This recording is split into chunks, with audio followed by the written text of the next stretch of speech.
Ah, bonjour, bonjour, bienvenue à tous. On se retrouve aujourd'hui pour une nouvelle plongée. Et pas des moindres, dans l'univers, je dirais même, l'art de la négociation. Vous avez beaucoup parlé de ce texte. Oublie les livres et les méthodes, alors on s'est dit qu'il était temps de s'y pencher sérieusement. Absolument. On va essayer de comprendre ensemble pourquoi, pour cet auteur, la négociation, c'est avant tout une question de feeling, d'adaptation. Une vraie danse, en fait. Plutôt qu'une recette toute faite à appliquer bêtement. Oui, tout à fait. Ce qui saute aux yeux à la lecture de ce texte, c'est cette idée centrale de mouvement. Pour l'auteur, la négociation, eh bien, elle vit, elle respire, elle s'adapte à chaque instant. Et c'est justement là qu'il met en garde contre le danger de vouloir absolument tout cadrer, tout figer d'avance avec des méthodes rigides. Ah oui, c'est vrai. Imaginez, on sort sa petite checklist en pleine négociation et on coche les cases au fur et à mesure. Impossible. Exactement. Et c'est là que tout le problème, en fait. À trop vouloir suivre une méthode à la lettre, on risque de passer complètement à côté de l'essentiel. On ne sera plus à l'écoute de l'autre. Plus du tout. Pour l'auteur, un bon négociateur, c'est un peu comme un funambule. Il doit être capable de sentir les moindres vibrations, les plus petits signaux qui peuvent indiquer une ouverture, et savoir saisir la bonne opportunité au bon moment. Si on est trop occupé à réciter par cœur une technique apprise dans un livre, eh bien, ces occasions, ces petites portes qui s'ouvrent, on les rate, c'est évident. Complètement. On n'y pense même pas. Tenez par exemple un silence, même très court, une hésitation dans la voix de votre interlocuteur. Eh bien, pour un négociateur qui a compris que c'est un art, ça devient une information capitale. Ah oui, c'est clair. Mais justement, est-ce qu'il n'y a pas un risque à devenir trop mécanique dans sa façon de négocier?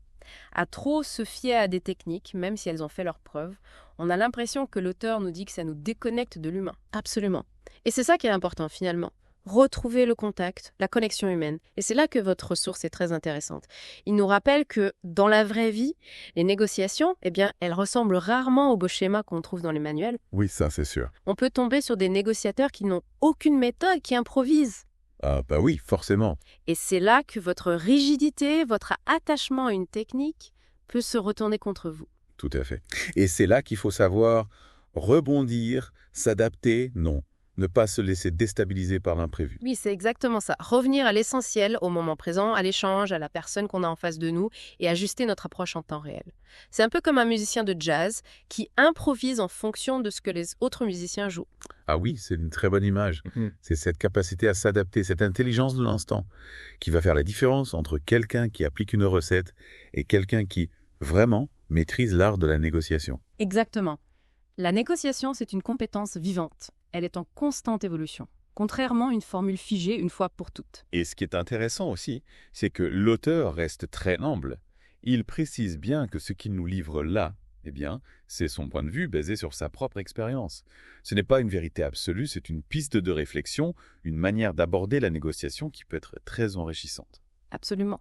Ce que l'auteur nous invite à faire finalement, c'est de nous faire confiance. Faire confiance à notre intuition, à notre capacité à nous adapter, être vraiment présent à l'écoute de l'autre, plutôt que de nous enfermer dans des cadres trop stricts, trop rigides. Alors vous qui nous écoutez, est-ce que cette idée vous parle?